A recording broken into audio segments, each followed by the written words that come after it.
La liste du planificateur d'État chinois sur les secteurs sensibles de l'investissement à l'étranger couvre désormais 3 domaines majeurs.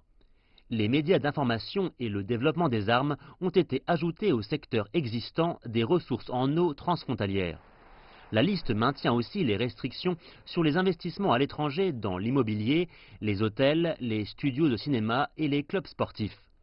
L'annonce signifie que tous les accords d'investissement à l'étranger dans ces secteurs pourraient faire l'objet d'une plus grande surveillance dans l'avenir. Ces lignes directrices traitent pour la première fois les investissements à l'étranger par des individus chinois de la même manière que les investissements d'entreprises. Elles requièrent aussi que les entreprises domestiques effectuant des investissements à l'étranger de plus de 300 millions de dollars américains obtiennent l'autorisation de la CNDR. Les analystes disent que cette mesure est destinée à limiter les intérêts des entreprises chinoises dans des investissements à l'étranger dans ces secteurs. La mesure est aussi vue comme un effort du gouvernement central pour aider les entreprises privées à éviter les risques.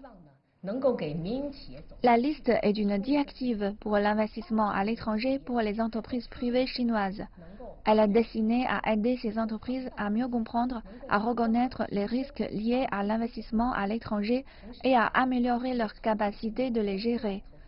Elle va aussi aider à renforcer le bon développement de l'ensemble du secteur de l'investissement en Chine.